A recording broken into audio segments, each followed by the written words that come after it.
Hi friends पंगज नल भागத்தில் இன்னைக்கு சூப்பரான side dish recipe பார்க்க போறோம். ஃபர்ஸ்ட் டைம் சேனல் பார்க்குறவங்க மறக்காம சேனலை சப்ஸ்கிரைப் பண்ணிக்கங்க. இங்க வந்து 1/4 கப் பாசி பருப்போட 2 உருளைக்கிழங்க மஞ்சள் தூள் சேர்த்து வேக வச்சிடலாம். உருளைக்கிழங்க தோல் நீக்கி வேக வச்சிடலாம். இப்போ ஒரு கடாய் எடுத்துக்கலாம். இதில் தேவையான அளவு கடலை எண்ணெய் சேர்த்துக்கலாம். பிரியாணி இலை, பட்டை, ஏலம் தாளிச்சிடலாம். அடுப்பை வந்து சிம்மில் வச்சுக்கலாம். வெங்காயத்தை சின்ன சின்னதாக கட் பண்ணி ரெடியாக வச்சுருக்கேன். இங்கே வந்து 2 பெரிய வெங்காயம் எடுத்திருக்கேன். இதில் சேர்த்துடலாம். இப்போ நல்லா பிரியாணி இலை, ஏலம், பட்டை எல்லாம் நல்லா வதங்கிட்டே இருக்கும்போதே நம்ம வெங்காயத்தை சேர்த்துக்கலாம். இங்கே வந்து 1/4 டீஸ்பூன் சீரகம் சேர்த்துக்கிறேன். இப்போது கட் பண்ணிய வெங்காயத்தை இதில் சேர்த்துக்கலாம். தேவையான அளவு உப்பு சேர்த்து நல்லா வதக்கிடலாம். தண்ணி எதுவும் விட வேண்டாம். வெங்காயம் வந்து இந்த எண்ணெயிலேயே நல்லா வதங்கட்டும். இப்போ நம்ம ஒரு மூடி போட்டு மூடி வச்சிடலாம். ஒரு 4லிருந்து 5 நிமிடத்தில் வெங்காயம் நல்லா வதங்கி இருக்கும். வெங்காயம் நல்லா வதங்கினா தான் இந்த வந்து டிஷ்ஷுக்கு வந்து ரொம்ப நல்ல ஒரு டேஸ்ட்டு கிடைக்கும்.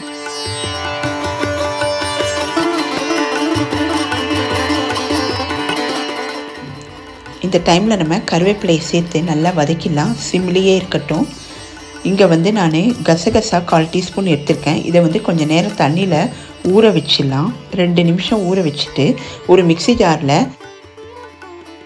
அரை மூடி தேங்காய், காரத்துக்கு ஏற்ற மாதிரி பச்சை மிளகாய், இஞ்சி, பூண்டு, இதோட பொட்டுக்கடலை 1/4 டீஸ்பூன், சோம்பு 1/4 டீஸ்பூன், இதோட நம்ம ஊற வைத்த கசகசா இதையெல்லாம் சேர்த்துக்கலாம். இந்த இடத்துல நான் தக்காளியும் சேர்த்துக்கிறேன்.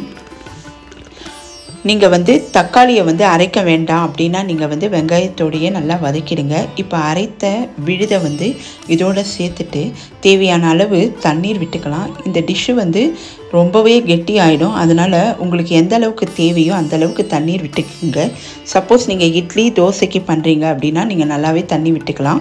நான் இங்கே வந்து பூரிக்கு பண்ணுறதுனால கொஞ்சம் வந்து மீடியம் திக்னஸ் இருக்கிற மாதிரி நான் பார்த்துக்கிறேன். இப்போ நம்ம தேவையான அளவு மஞ்சள் தூள் சேர்த்து அடுப்பை சிம்மில் வச்சுட்டு நல்லா மிக்ஸ் பண்ணிகிட்டே இருக்கலாம். நம்ம குக்கரில் வேக வைத்த பருப்பும் உருளைக்கிழங்கும் நல்லா வெந்திருக்கும். அதை வந்து நல்லா ஒரு கரண்டி எடுத்து நல்லா மசிச்சுட்டு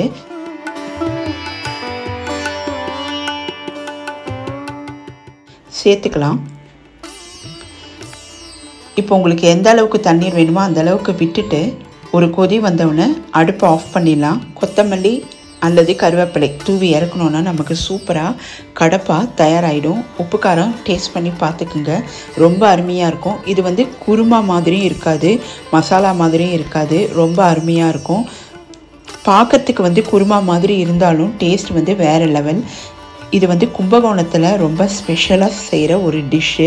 இதை வந்து நீங்கள் ட்ரை பண்ணி பாருங்கள். சாதாரணமாக செய்கிற மசாலா குருமாக்கு பதிலாக ஒரு தடவை இந்த கும்பகோணம் கடப்பாவை நீங்கள் ட்ரை பண்ணி பாருங்கள்.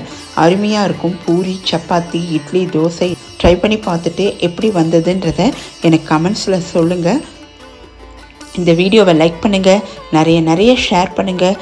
இன்னொரு வீடியோவில் உங்களை மீட் பண்ணுறேன். பாய்.